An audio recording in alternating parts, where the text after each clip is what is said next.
Assalamualaikum warahmatullahi wabarakatuh. Alhamdulillahirabbil alamin. Asyhadu an la ilaha illallah wa asyhadu anna Muhammadan abduhu wa rasuluh sallallahu alaihi wasallam wa ala alihi wa ashabihi amma ba'd. Bapak Ibu yang dirahmati Allah, kembali di sini saya akan memberikan beberapa tips yang masih berkaitan dengan haji dan umroh. Ada beberapa tips yang akan saya berikan, yakni mengenai tips agar Bapak Ibu merasa nyaman pada saat naik pesawat, baik itu pada saat umroh maupun pada saat haji. Dan juga ada beberapa barang yang perlu disiapkan dibawa ke kabin. Untuk itu langsung saja Abah akan jelaskan dan bacakan tipsnya, kemudian barang apa saja yang perlu disiapkan. Yang pertama, pada saat Bapak Ibu akan berangkat umroh atau berangkat haji, ini sama ya keduanya. Nah itu menjelang keberangkatan itu supaya menjauhi makanan-makanan yang sekiranya tidak cocok, terutama tadi makanan yang pedas dan asam. Nah ini supaya dijauhi. Kenapa?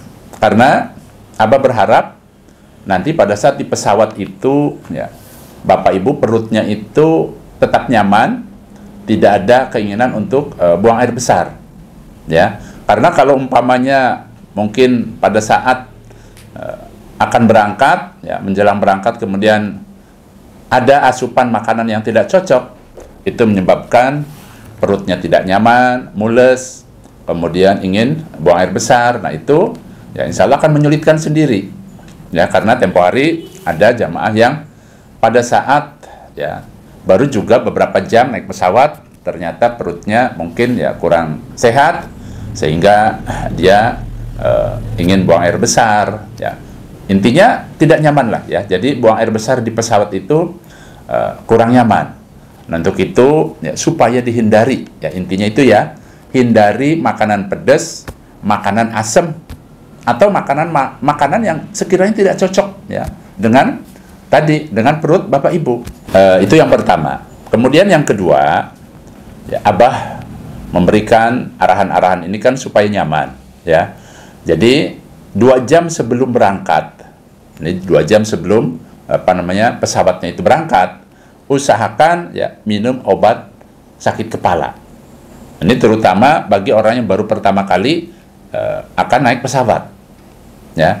Itu pertama. Yang kedua, tadi 2 jam sebelum berangkat bisa juga minum obat untuk mencegah supaya tidak muntah, umpamanya antimo atau obat yang lain.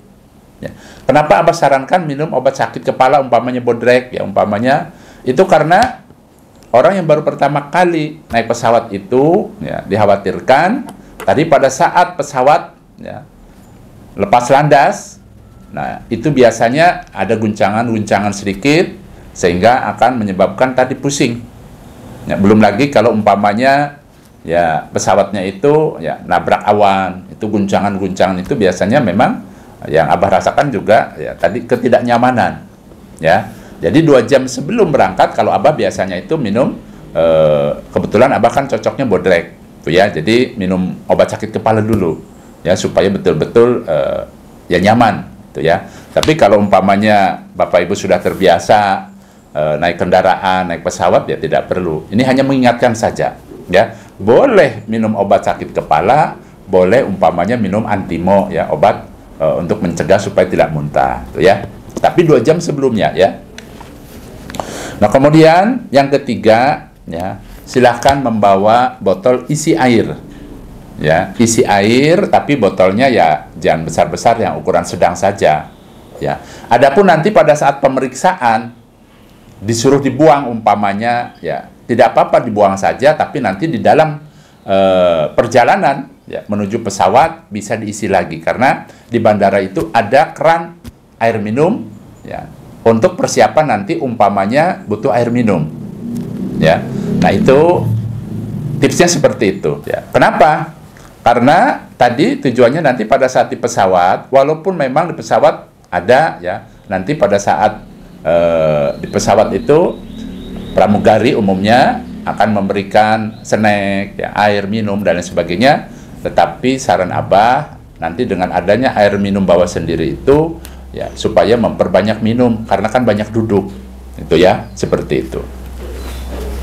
Kemudian yang keempat, tadi yang ketiga ya, sekarang yang keempat, ya, silakan membawa tisu, ya, tisunya itu jangan yang besar ya, yang paling tipis kan ada tuh ya, kalau di warung depan Abah itu 5.000 apa, ya.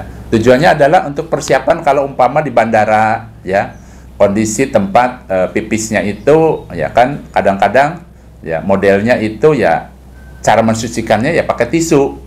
Terkadang tisunya itu suka habis dan lain sebagainya. Jadi tisu itu digunakan untuk bersuci, ya, selalu dibawa pada saat akan ke toilet.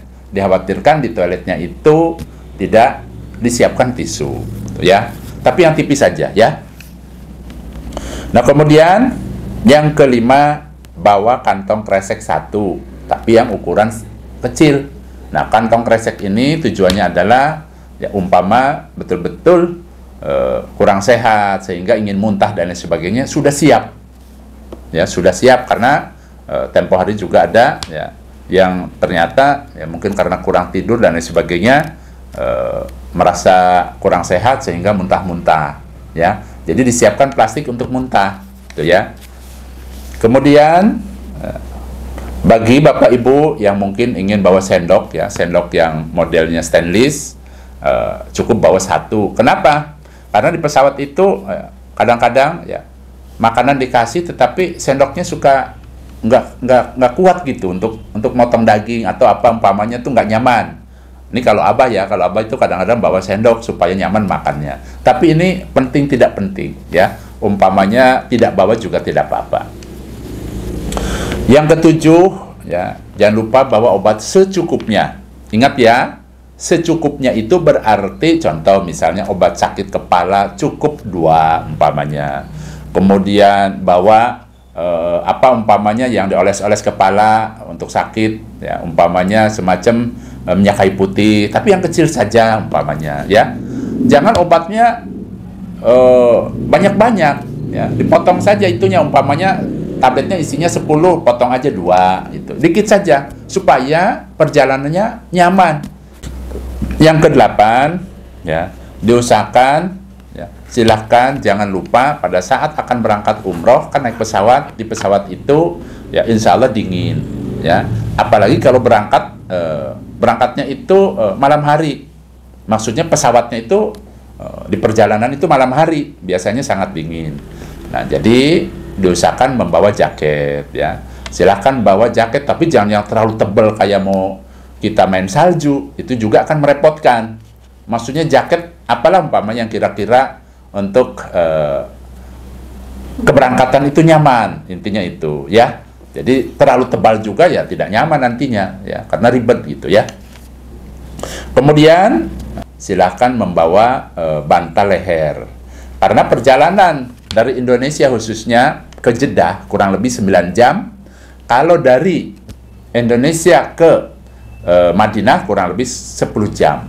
Nah, kalau kita duduk terus, kemudian ngantuk, lehernya tuh kadang-kadang suka gimana lah, ya, kaku dan lain sebagainya, nggak nyaman. Nah, untuk itu kalau Abah sarankan, ya, supaya nyaman itu bawa bantal leher. Tapi yang kira-kira bantal lehernya itu tadi supaya ringkes lah, kalau bahasa Abah tuh ringkes. Ya, jangan yang tebal besar, ya. Bahkan kemarin tuh di samping Abah, ya, jamaah Abah itu dia beli di online modelnya itu, ya. Jadi dipencet-pencet, kemudian dia jadi mengembang, model baru, ya.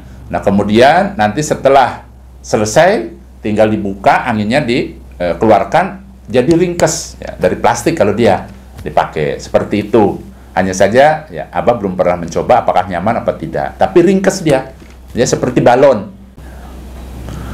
Kalau sekiranya Bapak Ibu tadi ya ingin bawa buah, ya, buah umpamanya buah jeruk, ya, atau buah apel, boleh dibawa ke pesawat, ya, dibawa ke kabin itu boleh, ya. Umpamanya jeruk 1 tapi yang sekiranya manis, jangan asam, ya. Atau barangkali buah apa namanya itu yang manis, buah pir atau apel umpama, cukup satu saja ya, untuk ngemil lah ya di pesawat. Tapi jangan banyak-banyak, berat bawanya. Ya cukup umpamanya pir ukuran ya kecil aja satu, umpamanya jeruk satu sudah cukup, atau apel saja satu itu ya, untuk tetap ada asupan. Ini pada saat di pesawatnya ya, kan perjalanan 10 jam atau 9 jam.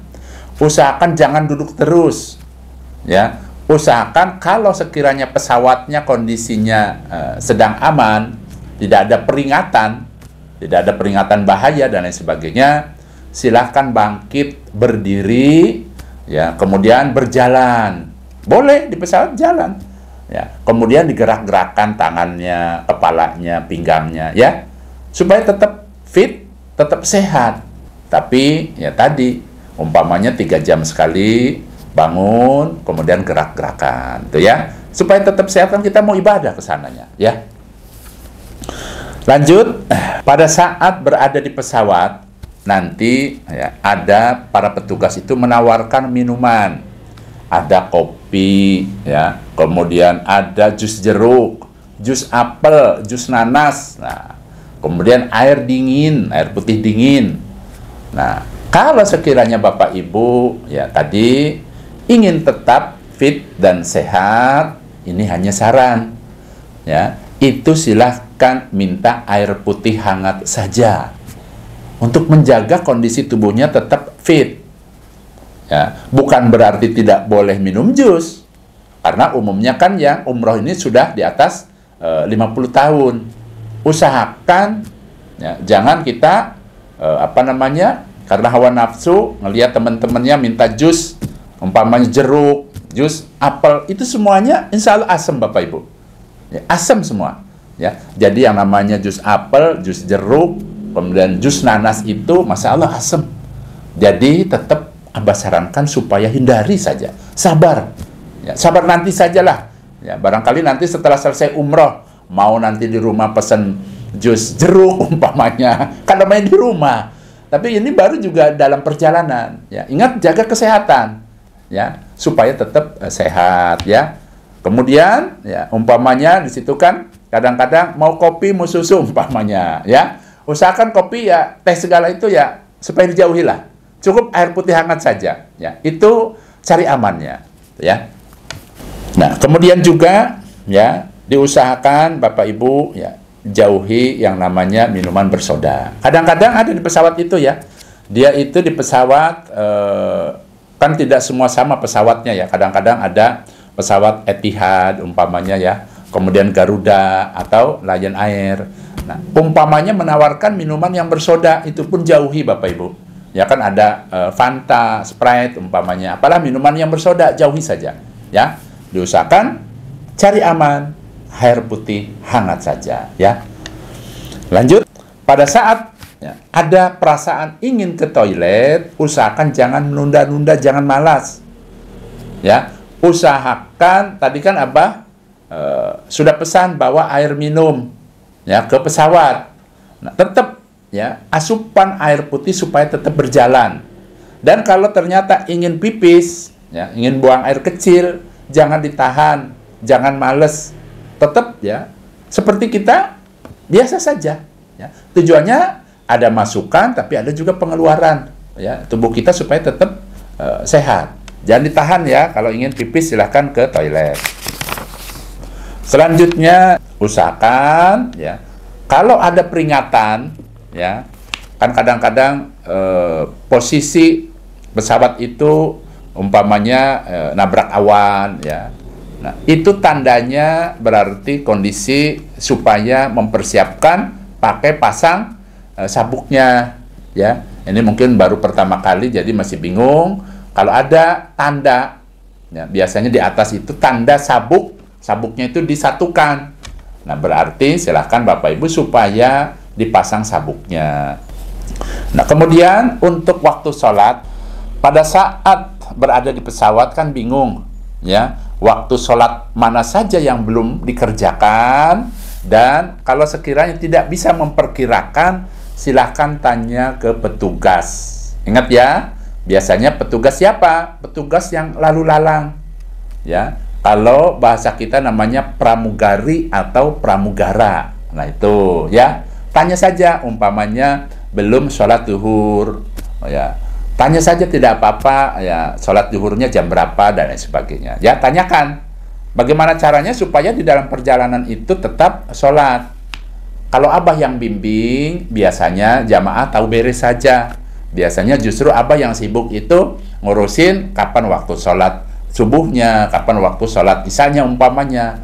Nah biasanya abah itu akan memberikan informasi kalau sekiranya sudah masuk sholat, abah akan keliling biasanya untuk mengingatkan supaya bisa sholat. Tapi kan itu abah, belum tentu yang lain. Ya, umumnya sih biasanya abah selama ini ya pernah ikut yang lain itu ya masing-masing. Ya, hanya saja kan dikembalikan lagi kepada yang membimbingnya.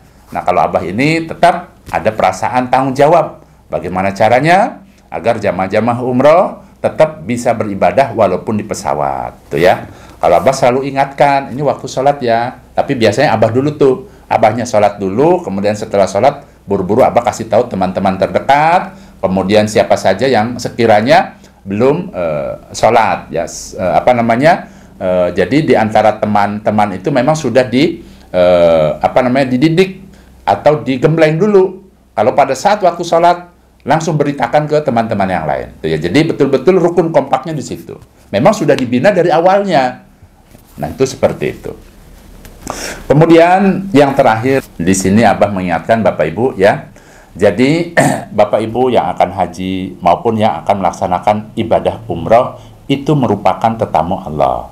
Dan orang yang menjadi tamu-tamu Allah ini adalah orang-orang yang dimuliakan, orang-orang yang memiliki spesial, ya.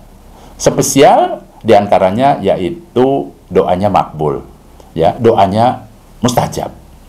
Nah, pada saat Bapak Ibu berangkat, ya, ingin berkunjung ke tanah suci, ingin umroh, ingin haji, nah di perjalanan ini Bapak Ibu bisa menyempatkan waktu untuk berdoa. Ya, karena mustajab doanya. Ya, silahkan Bapak Ibu pada saat di pesawat perbanyak doa. Ya, bagaimana cara doanya? Yang pertama, ya abah mengingatkan, mintalah ampun kepada Allah, perbanyak minta pengampunan untuk dirinya, untuk kedua orang tuanya, untuk anak-anaknya dan saudara-saudaranya. Ya, intinya mintalah pengampunan kepada Allah. Kemudian minta supaya di dalam perjalanannya aman, selamat, lancar, dan barokah. Mintalah supaya di dalam pelaksanaan ibadah umrohnya dan ibadah-ibadah yang lainnya bisa betul-betul sesuai dengan tuntunan Allah dan Rasul, kemudian bisa memaksimalkan ibadah baik di Madinah maupun di Mekahnya. Kemudian ya mintalah kepada Allah supaya bisa kembali lagi ke keluarga, ya, pulang ke tanah air dalam keadaan sehat, barokah, bisa berkumpul lagi dengan keluarga. Nah kemudian jangan lupa, silahkan. Ya, namanya manusia itu kan banyak kebutuhan. Umpamanya yang ingin punya rumah banyak, ingin umpamanya jadi pengusaha kontrakan, mintalah kepada Allah, ya Allah, semoga sepulang dari haji, sepulang dari umroh ini, saya memiliki uang yang banyak, ya Allah, bisa kebeli banyak rumah umpamanya. Ya, atau barangkali yang ingin memiliki mobil, kendaraan, karena belum punya mobil umpamanya, boleh minta.